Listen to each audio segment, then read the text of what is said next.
You were right there. You were. I had a host for them. Wait, talk to me about this. How did All you right, end so up? this thing got announced. Yeah, he's like a god to me.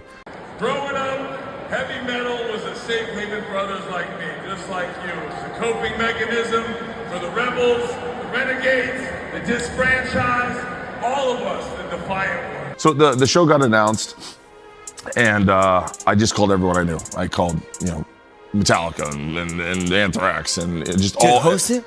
Just to get tickets so I could be there. Just so you can see it. Yeah, because it's gonna come out and it's like.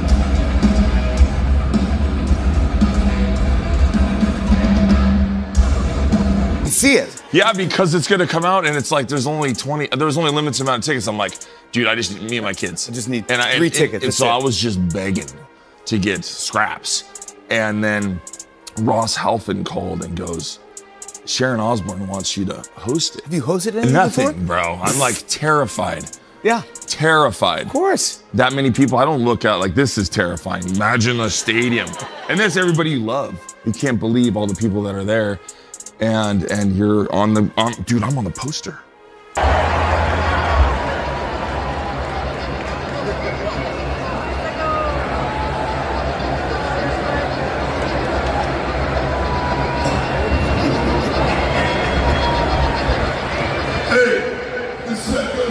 Time bagging Vince.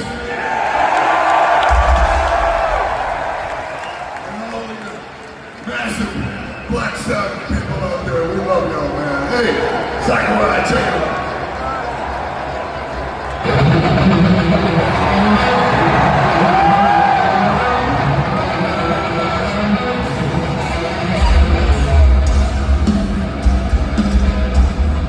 Jason Momoa still smiles like a kid when he talks about the day he met Ozzy and Sharon Osbourne at Black Sabbath's final show. Moshing at the Black Sabbath finale was, I'm going to the greatest show in the world here in a minute. We're going to be up at, I think it's July 5th. Like a gigantic undertow. And honestly, it's easy to see why. For one unforgettable night in Birmingham, You can't keep your feet up. I'll be doing Sabbath. Oh, amazing. And so I'll be hosting, it's Metallica and Slayer and Guns N' Roses. Getting tossed everywhere and you're laughing and you're having the time of your life and you're like literally falling over and people are pulling you up. the world of heavy metal, Hollywood, and pure fan joy collided in the warmest way possible. This wasn't just another concert or a celebrity handshake. It was a love letter to music, legacy, and the strange magic that happens when heroes meet their biggest fans. The final show, right? Final show. So I get to host. Sharon asked me to host. I was blown away. Have you ever met Ozzy as well? I haven't. You know, it's very hot in England right now, so you're wet with other people's sweat. I was gonna go to his last show in 2017 after I finished Aquaman, and something happened at home, and I needed to fly home for my kids, and I missed the last show, and I was gonna be in Birmingham.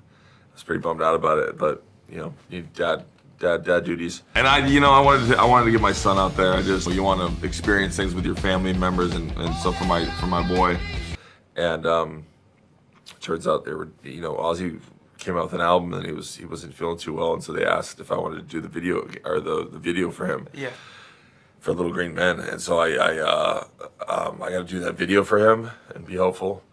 The farewell show, fittingly titled Back to the Beginning, took place in the city where Black Sabbath was born. It was loud, emotional, historic, and surprisingly tender. Jason Momoa wasn't there as Aquaman or a movie star. He was there as a lifelong metal fan who once begged for tickets like everyone else. And then there was the Black Sabbath. Dude, I got to talk to you about this. You That was hosted like the last performance of Black Sabbath, and Ozzy Osbourne, who I was just thinking about Ozzy last week, just missing him because I what a career Ozzy Osbourne had. I can't even describe. When I was growing up, he was the most evil person on earth. Excited to be there, so it was funny because I was like begging for tickets, and now I turned out to be hosting. So it's a weird world. You were afraid of him. Your parents did not want you to. Yeah, you weren't supposed to like him. I think my mom called the priest to come talk to me and say, hey, something's going on because he was scary. His name is Ozzy Osbourne. It's the most rock and roll name of all time. Amazing. And he could sing, and he's unbelievable. But then he went solo, and then he created basically reality TV. and showed us how great his family funny is, he is and and his his person. wife and his family and his kids. And I go, who has that career?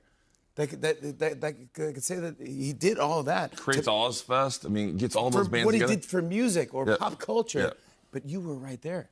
I mean, Jason Momoa in the actual pit, having climbed off stage to jump into the pit. Yes, he has done that before, but yeah, It's still the way he then went back up, fist bumped Phil and Solo, and then went back into the pit. Yeah. Like, I mean, I just love that man. There's very little I've seen that he does that doesn't sort of go down really well with people.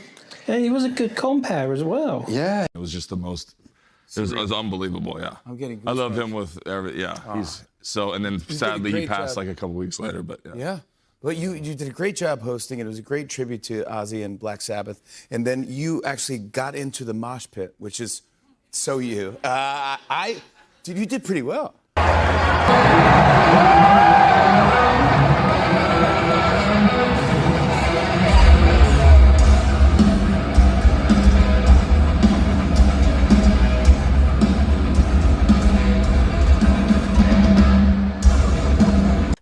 What makes this story such an easy smile is its simplicity. A fan meets his hero, a legend gets to say goodbye on his own terms, a family surrounded by love watches a legacy come full circle. There's no scandal here, no darkness, just connection, gratitude, and joy wrapped in loud guitars and shared memories. In the end, Jason Momoa meeting Ozzy and Sharon Osbourne wasn't about fame. It was about respect passed from one generation to another. It was about a man who grew up blasting Black Sabbath, now standing beside the people who created it all.